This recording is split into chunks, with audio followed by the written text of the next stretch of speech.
done is set the breakout room into record. So why are we here? So obviously, as Andy Street alluded to at the start of the conference, that pretty much Include Me is this social movement of change, there to reduce those health inequalities for disabled people and those with long-term health conditions. And we want to look at how we can make the West Midlands, and on there it's the fancy words of an exemplar region for engaging disabled people and those with long-term health conditions to be physically active. But really, it's just being the best we can be at engaging with disabled people, because we know there are so many barriers and challenges that means that physical activity just isn't a viable option, and we need to look at how we can do better. So what does this have to do with you? And I use this analogy of the Titanic. So each and every one of us has a part to play in reducing the inequality, the root causes of inequality. And I look at it, as I said, in the Titanic, in terms of the deck chairs on deck. So there are people on the deck of the Titanic moving chairs around to keep us happy. These are the services, the offers, the things that we put in place on a day-to-day basis just to keep people happy. The Titanic itself is the system. So that's got a massive hole in it, and it's slowly sinking. And if we just look at moving those deck chairs around to keep people happy, eventually they will no longer be happy, because the ship will sink, that system will fail us. And we know that ship is sinking, starting to sink quicker and quicker as it fills with more and more water. So we need to look at that system. We need to look at how we plug that hole in the Titanic, or how we build a new ship. And that's some of what the Citizens Network and panel that Alex alluded to, is getting those thoughts and views to help us look at ideas of changing the system or influencing how it does things differently. And then the third one is that society, and that's the iceberg really. That society is our attitudes, our behaviours, our cultures, and the way in which, as society in general, has put a hole in that system, has, you know, caused a potential issue and blockage from time to time. And, you know, we can fix the system, and look at how we repair that ship. We can keep moving those deck chairs around. But if we don't look to get rid of that iceberg or change that iceberg, more systems, more opportunities are going to crash into it at some point. And we need to make sure that we can all work on those services, systems and society together. So why do we want to look at, I suppose, being part of Include Me and understanding what we do and the impact that we have? It's because we need to Mark, be... Oh, yes? I'm sorry to interrupt you, Mark, and apologies, everybody. On my version of the presentation, it's still on the first slide. Oh, okay. I don't know whether that's everyone else's experience. Yeah, it is. Yeah, that's just what we're voting on in the Right. Let me...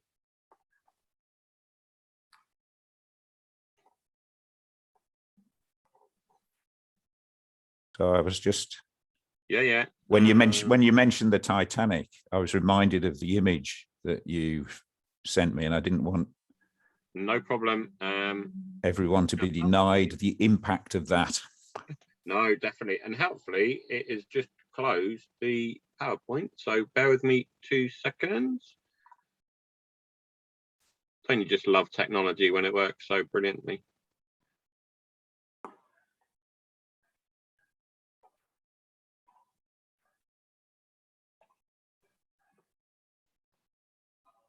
Yeah, it's got That's it. We've all had to become very tech savvy, haven't we, in this this new world? Yeah, I know, right. Yeah, very reliant on it. So share that screen. That one.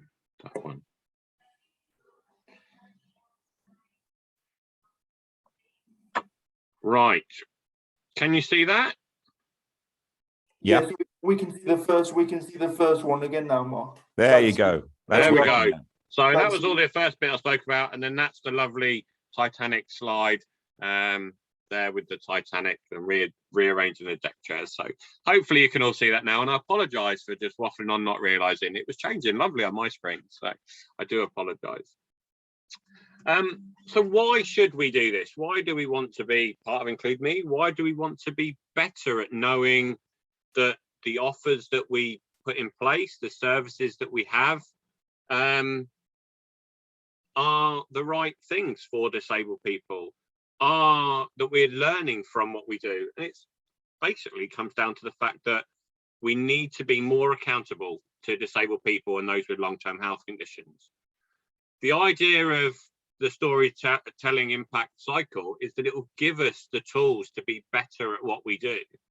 It will give us some structure to ensure that our improvement for disabled people stays in our minds, because inevitably we're so busy, we end up putting on offers and services, and before we know it, we've moved on to the next shiny new thing, and we've forgotten about the great work that we've done. We haven't shared, we haven't shouted about it.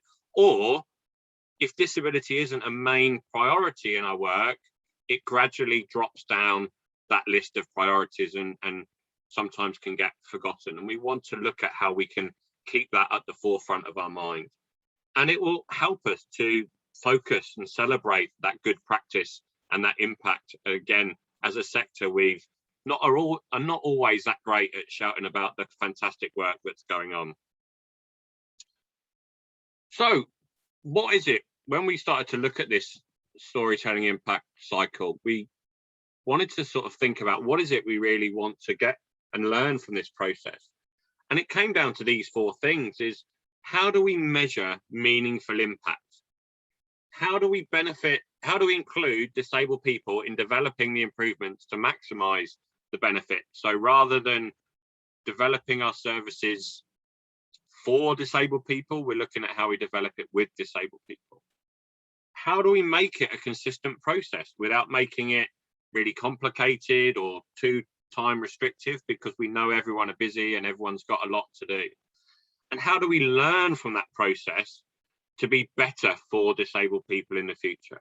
And that's really where we sort of got to when we were looking through this in the initial stages. And we, as I said, brought along Andrew Harrison, who will tell us sort of some of his thoughts as we started to shape this. Thanks, Mark. This cone on the screen is a way of thinking about the Titanic that Mark has just described to you, the system. And what we wanted to do was to try and begin to think about the fact that the system is made up of lots of different parts. You could see them, if you like, as layers in this little diagram. And that when we're thinking about the value of what's happening and thinking about how to measure it and thinking about how to design new things, there's a tendency because of how power works, for the story about value, that the view of value and what matters at the top of the system being the one that dominates. So this is a way of us beginning to get out in the open, make visible the fact that we've got a system made up of lots of different interests. Now, in this particular way of depicting it, you can see in that orange box on the left a description of how at the bottom of this cone, we've got the experience of value as it is created in the lives of citizens.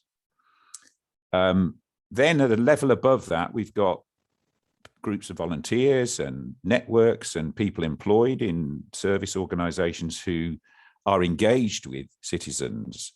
Then we've got the supporter organizations of Include Me. Then we've got the active partnerships, which some of you will be familiar with, that are regional governing and development bodies that Sport England invests in. Then we've got in this region, the combined authority. Then at the top, we've got Sport England. And could I have the next slide, Mark, please? And part of the idea of this approach is to treat this system as being made up of communities of storytellers. So citizens will share stories amongst themselves about the value of their experiences.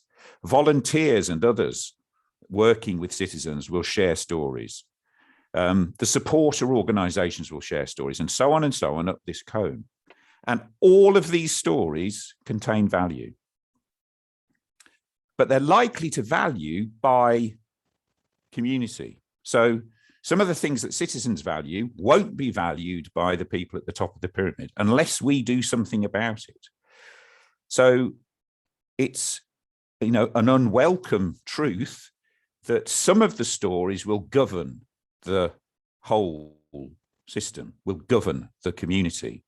And it tends to be the case that we privilege the stories from the top of the system, no matter what we say about inclusion, no matter what we say about wanting to listen to citizens' voices. There is a tendency for the story at the top of the system to be the story of value.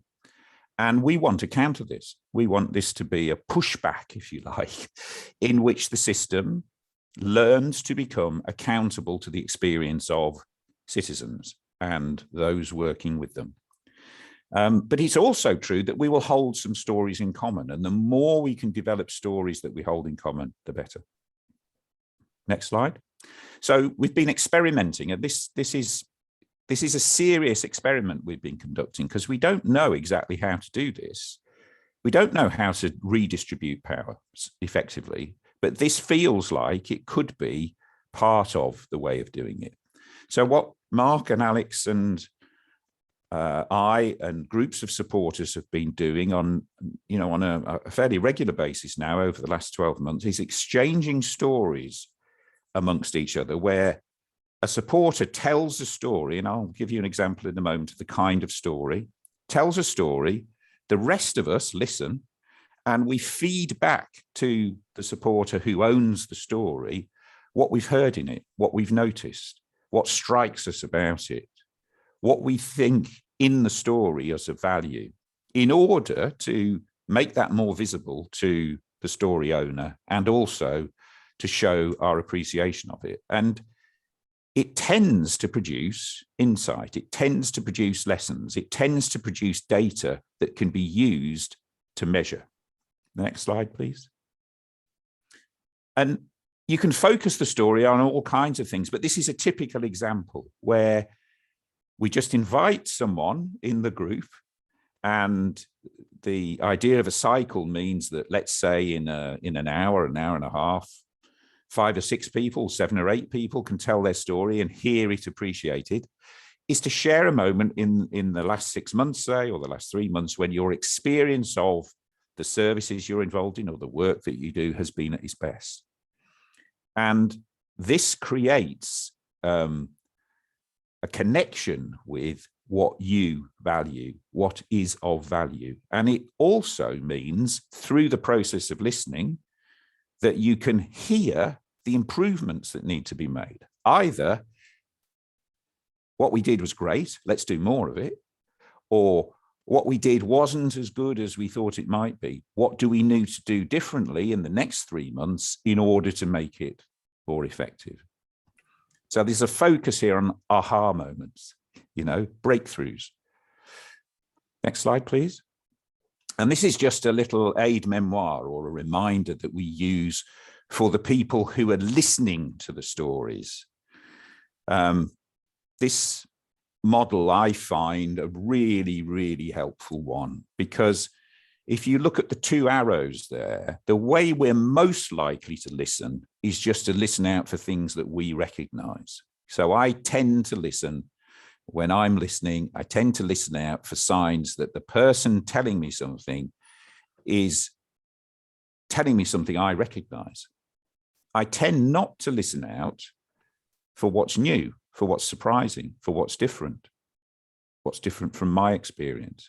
So if we can listen out for the logic and listen out for the emotion, then we can get at the point of view that is being conveyed by the person telling the story. And that's the kind of listening that is most likely to lead to change.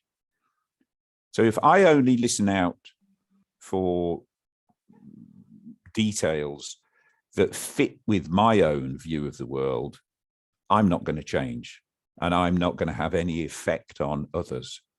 If, however, I listen out for things that puzzle me, that inspire me, that are surprising to me, that are new to me, that I find a bit confusing, but some questioning helps me to clarify, then because I'll create rapport with the person telling me those things, between us, we create the conditions for change.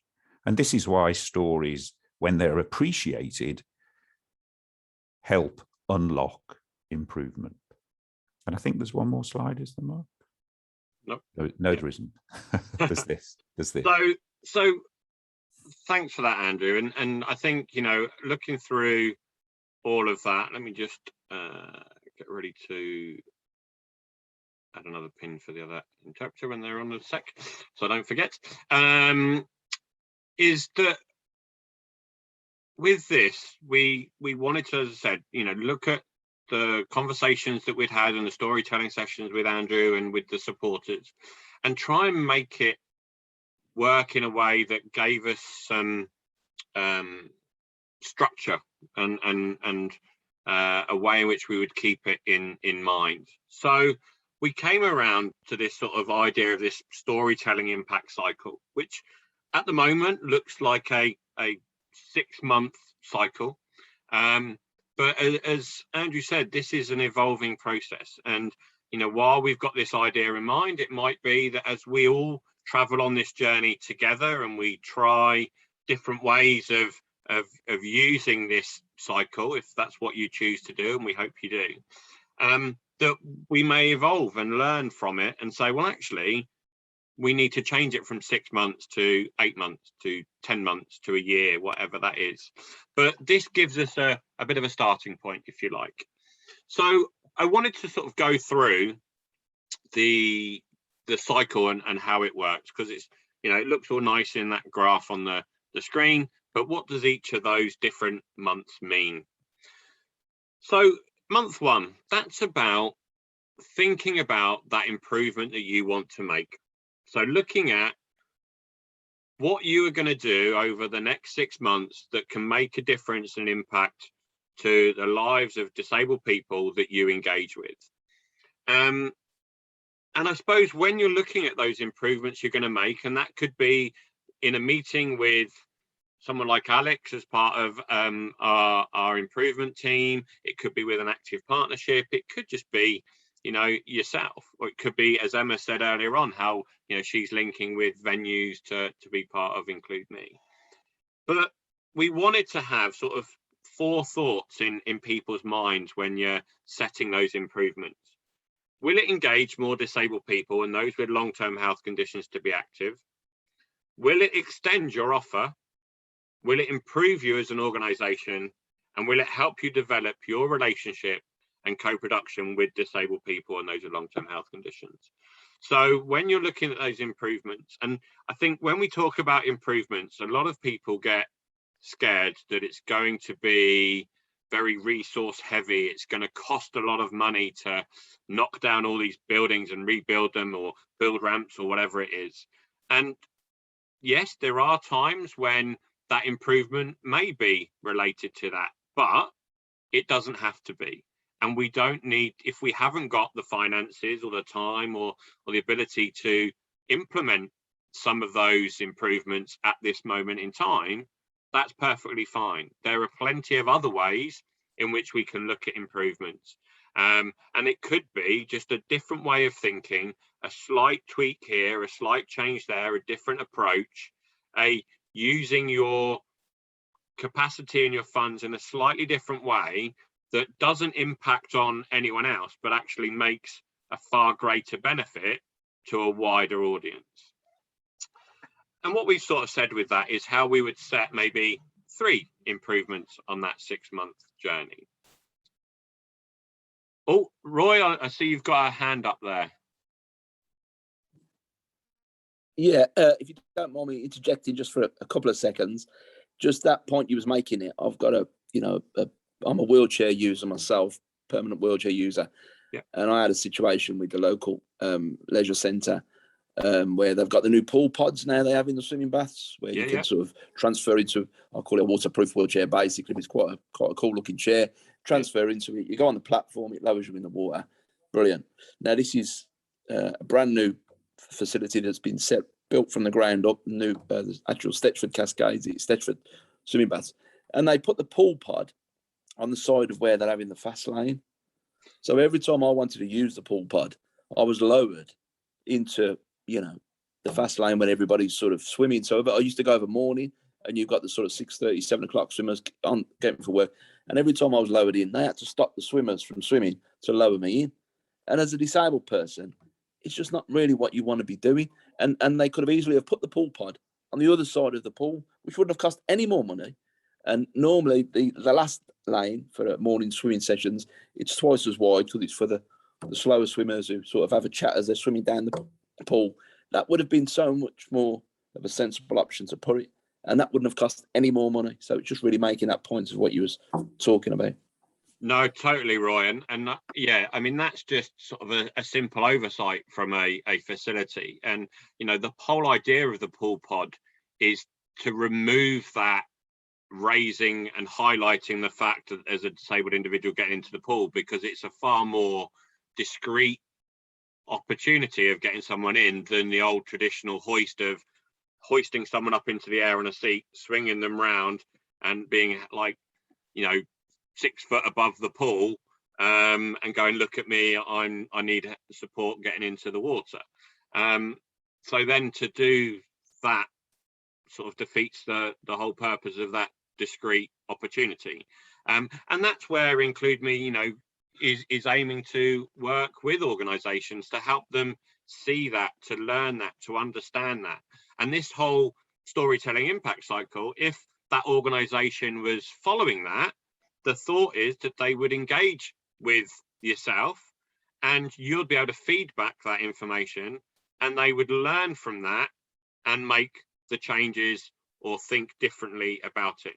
So that really highlights this idea of the storytelling impact cycle. So thank you for that.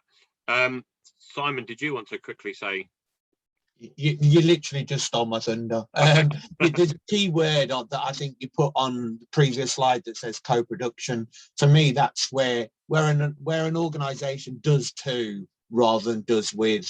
And I'm quite shocked about that, because that's a great bit of resource, but actually it seems like it's been done in the abstract to the actual people who are using it. But I'll come back at another point. But I think that's the kind of key. It's doing with, not to.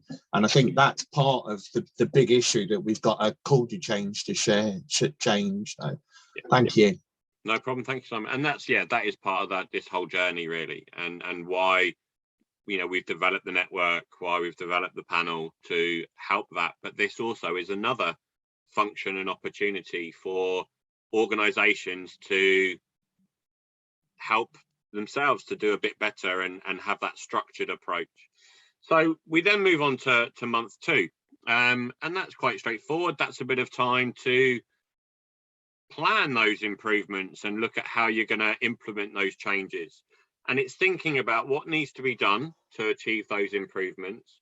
How can Include Me and the wider network, as being an Include Me supporter, networks you to a number of organizations. We've got currently 92 organizations signed up, and is growing all the time. And that gives us an awful lot of experience, an awful lot of knowledge, because there are organizations that range from disability user-led organizations to charities to leisure operators, to local authorities. And yes, all have got a mixture of understanding and knowledge, but we're all here on the journey together to work together and support one another. As well as that, we've obviously got a range of resources from organisations such as Activity Alliance, from Sense, from a whole range of organisations that will add and support and help. Whether that's our national disability sports organisations, and I know we've got Alex from British Blind Sport on the call today, or any of the others. And there's so much out there. There really is, I suppose, now no excuse not to to do better, because there is a network, there are resources, there is research and support out there. But equally, and most importantly of that whole implementation and planning, is, have you engaged with the people that will benefit from the improvement? Actually, are you working with those individuals? And that could be disabled people, that could be the staff. You need to shape that offer with them to ensure that it's going to get the maximum benefit that it can. We then move on to months 3 and 4, and they're quite straightforward. That's continuing to implement it and looking to actually start to deliver what it was, the improvements that you set out to do. And again, you know, that may be a continual process of working with those individuals, those organizations, but as a minimum, it's implementing something. Then this is where we get to the part where Andrew was talking to us earlier on. So it's around the delivery and storytelling review, or we've labeled it. This is where you have that storytelling session with those that have been impacted by the improvement. Now, this could be the first time you engage with the group that have been impacted and benefited, hopefully benefited from the improvement, but hopefully that will have been an ongoing relationship, because you'll have maybe developed a user-led forum that will help you understand as you're shaping the offer. But as a minimum, this is a chance for you to have a focused session to look at the stories that those individuals that have impacted are telling us. And as Andrew said, it's that opportunity. And I think there's quite often this, well, what do we do in this? And it's quite simple, is approach this like a conversation with a friend. If you were having a conversation with a friend and they wanted to tell you something, you would actively listen, you would seek clarification on their thoughts and their ideas. And this isn't about having to justify the things that you've done or come up with new solutions. This is just about you listening, considering, learning from that individual. And, you know, the best people to tell us how to improve our services are those people that are being, you know, those services are being developed with. So take that on board, look at how we can learn and develop from that. In month 6, we then look at this sort of continuing to obviously deliver, but also this storytelling reflection. And we felt that this was important because when we did the pilot, it's fantastic to get those stories and thoughts from those people that have impacted on. But as an individual in an organization, it may give you some ideas, some thoughts that you want to share wider. So as part of this, we're going to set up 2 regular storytelling sessions a month, where it's an opportunity for you in your 6-monthly cycle to come into a call like this, really, and just share your story with other Include Me supporters. And as Andrew said, it'll be that opportunity to share your story, and those other organizations listen and then give their thoughts and comments and reflect on that process. Because again, it's using the expertise and knowledge of others who may pick up on something that you're really excited about and you were really passionate about, or something that you've skirted over because you maybe haven't seen the value of it, but someone else does. So again, it's just adding an extra element of that ability to reflect on the story. I'm gonna stop sharing my screen there and bring us all back. So hopefully that's brought us back into the room, and I will just remove that pin. So hopefully that's given you a bit of an idea of the framework, a bit of an idea of the sort of potential process that we can go through as organizations to just be better for disabled people, to connect with disabled people, and hopefully, yeah, do something better. The great thing with this process is if we all decide that, yes, we want to follow it, it will give us that structure. It will give us that opportunity to listen to the stories, to reflect on what people are telling us. And then when we go back into that next phase, we've got some clear ideas of, actually, we weren't doing this that well. We need to do this better, and this is the improvements we're going to make. Actually, we were doing amazing on that. How do we upscale it and do more of it? Actually, we've nailed that. We can now move on and look at something else. But also, it gives us a chance to put that into a case study, do a video example of it, put it into a blog, you know, whatever that way of sharing that improvement is, so that we can share that across the network and we can all learn from one another and move this region to be this fantastic region that we want it to be. And, you know, I suppose the whole idea of Include Me is I'd love to get to a point where someone comes into this region and goes, you know what, it feels different here. Organizations care for me. They want to see me thrive and do the best that I can.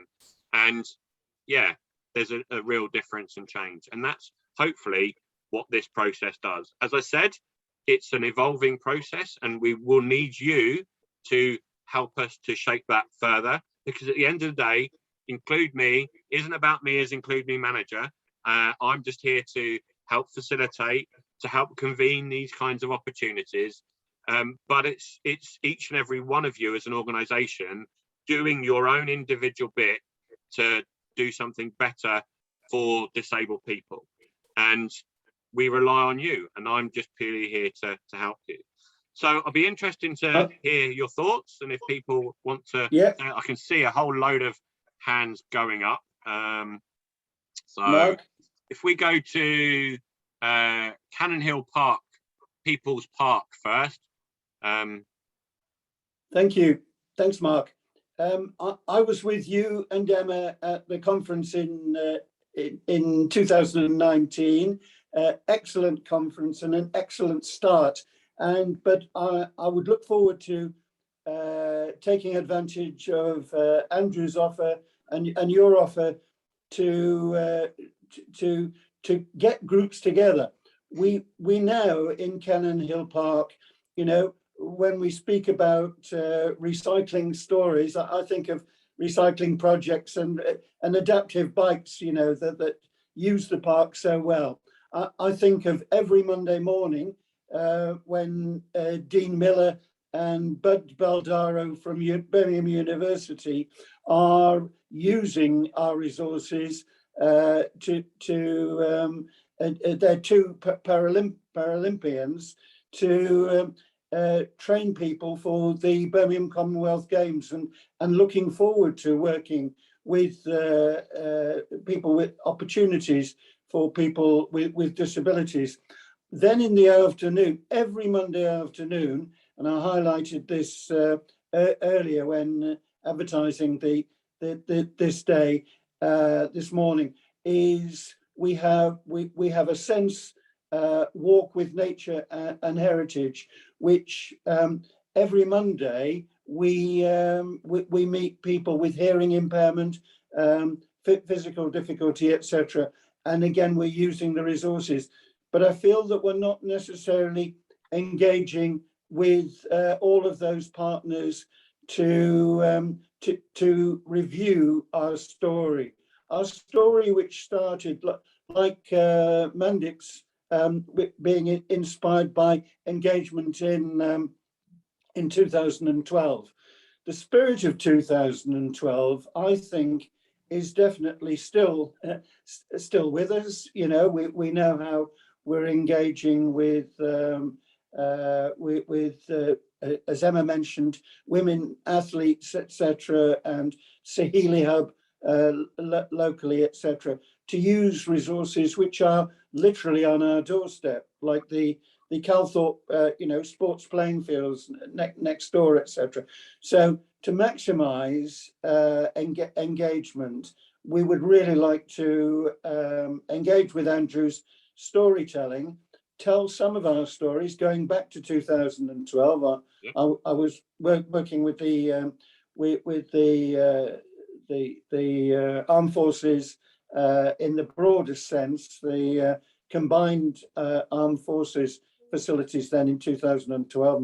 My boss was working as a volunteer manager, Major Bath down in London, but here in the West Midlands, we had excellent community games, and you know, I feel as though that practical engagement we would like to pick up, and say look forward to being one of those monthly reviews which we could take place in Cannon Hill. Thanks, Mark. That's fantastic, and that's what we want to hear, is that, you know, it's not Andrew's cycle, it's not my cycle, it's your cycle. This is a opportunity to use something to be better at telling that story and listening to the thoughts and views of others. We will be looking at running 2 community of learning events a year, where we'll bring together some of those key stories that we've all picked up on over the year to share even wider. And we want to, you know, shout about the impact, the success, the differences that you're making as organizations, because we all want to be on that journey. So yeah, thank you very much for that. Amanda, you had your hand up. Hi, yes, I'm just trying to put my video back on. Sorry, can you see me? I can. Hello. Yeah. Just there's so much in there really that resonates with me. No questions, just comments really. I love your analogy of the Titanic. That really does resonate with me. And you know, I should just say that I'm Citizen Involvement Officer for Birmingham City Council. Sorry, I didn't say that. And I work alongside my colleague who's here today, Simon Furs. So that analogy of the Titanic, you know, moving the chairs around while the ship's sinking or about to have a crash into an iceberg, you know, that really does resonate. So, and one of the things I wanted to just point out, because like I say, there's so much of that resonates with me, is that how we measure that, the difference that conversation or that, you know, co-production work as how we measure the impact of that. And it is a real challenge, and it's a constant conversation that we are having as a team and with the people that we talk to, have the storytelling moments with. I also love that analogy as well. And I also love the way you describe, you know, starting that conversation or that approach with a person as if you're going to have a conversation with a friend. You know, and that is a really good way of thinking about it, because one of the barriers that we find as a team is because we don't just work in adult social care, embedding co-production or attempting to as a small team, we come up a lot of barriers with the officers and managers. You know, so many barriers they put in the way of having some meaningful co-production in a new piece of work or a change of service. You know, that often time restraints and so on, and all these barriers are put in the way. So you know, that I don't have the answers, but that is a challenge. So it is. And I'm just sorry to stop you, Amanda. I think we are going to get chucked back out of the room into the main room. Okay. I know other people have got questions. Obviously, if we go into the chat, we can hopefully answer those throughout the day, and we will share the document that's got this in a bit more detail so that people will be able to have a look through it. And as I said, hopefully say, yeah, let's look at this. Let's use this storytelling impact cycle to give it a try and see if we can be better at engaging disabled people. So I do thank you all for listening. Thank you for those people that have obviously made some positive comments in support of it, and hopefully that's echoed throughout everyone else. And yeah, we will sort of share that information with the supporters, and if you're not a supporter, hopefully by the end of today you will look to have signed up to include me, and we can all move on this journey together. So I think probably within the next few seconds we're going to get booted out. So I shall see you on the other side.